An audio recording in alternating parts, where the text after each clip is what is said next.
গাজার আকাশে আজও ধোঁয়া ওঠে, ধ্বংসস্তূপের মাঝে ছোট ছোট পায়ের ছাপ পড়ে, কিন্তু কোনো মাঠ নেই। যুদ্ধের আগুনে পুড়ে গেছে সব। যেখানে একসময় শিশুরা ফুটবল নিয়ে ছোটাছুটি করত, সেখানে এখন শুধু ভাঙা ইট কাটার নীরব কান্না। মায়েরা সন্তানদের জন্য স্বপ্ন দেখতে ভুলে গেছেন, বাবারা আর বলতে পারেন না চলো মাঠে যাই। গাজা যেন এক বড় ক্ষত, যার রক্ত এখনো থামেনি। হঠাৎ করেই সেই অন্ধকারে একটা আলো জ্বলে উঠল। ওয়াশিংটন ডিসির ইউনাইটেড স্টেটস ইনস্টিটিউট অব পিসের সুনিবিড় হল ঘরে বসে আছেন ফিফা সভাপতি জিয়ান্নি ইনফান্তিনো। চারপাশে বিশ্বের নেতৃবৃন্দ। শান্তির প্রত্যাশায় নবগঠিত বোর্ড অব পিসের প্রথম বৈঠক, আর সেখানেই তিনি উঠে দাঁড়ালেন, গলায় গভীর আবেগ, চোখে একটা স্বপ্ন। 50 মিলিয়ন মার্কিন ডলার ব্যয়ে গাজায় একটি আধুনিক ফুটবল স্টেডিয়াম তৈরি করবে ফিফা। ধারণ ক্ষমতা হবে 20 থেকে 25,000 দর্শকের।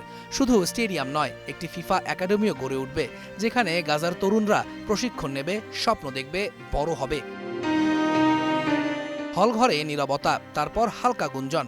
ইনফান্তিনো থামলেন না। তিনি বললেন, পুনর্গঠন মানেই শুধু ঘরবাড়ি, স্কুল বা হাসপাতাল নয়। পুনর্গঠন মানে মানুষের আশা ফিরিয়ে আনা, আবেগ ফিরিয়ে আনা, বিশ্বাস ফিরিয়ে দেয়া। আর ফুটবল হতে পারে সেই ইতিবাচক শক্তির সবচেয়ে বড় উৎস। তার কথা শেষ হওয়ার আগেই আরেকটা ঘোষণা এলো। ডোনাল্ড ট্রাম্প উঠে দাঁড়িয়ে বললেন, যুক্তরাষ্ট্র গাজার পুনর্গঠনে $10 বিলিয়ন সহায়তা দেবে। অন্যান্য দেশগুলো একে একে হাত বাড়িয়ে দিল, কেউ অর্থ, কেউ আন্তর্জাতিক স্থিতিশীলতা মিশনে সেনা পাঠানোর প্রতিশ্রুতি। আরও আছে। সংবাদ সংস্থা এপি জানিয়েছে, একই প্রকল্পের আওতায় 50টি ছোট ফুটবল মাঠ আর 5টি পূর্ণাঙ্গ মাঠও নির্মিত হবে। যেখানে এখন ধুলো আর ধ্বংসস্তূপ, সেখানে একদিন আবার ঘাস গজাবে। সেখানে আবার শিশুরা বল নিয়ে ছুটবে, হাসবে, জয়ের আনন্দে চিৎকার করবে।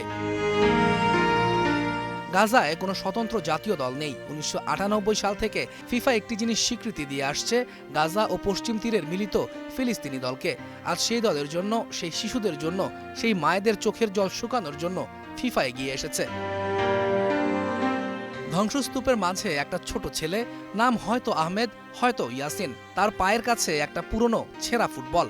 সে হয়তো জানে না আজ ওয়াশিংটনে কি ঘটছে, কিন্তু কাল যখন সূর্য উঠবে, তখন প্রথম ঘাসের চারা গজাবে সেই নতুন মাঠে।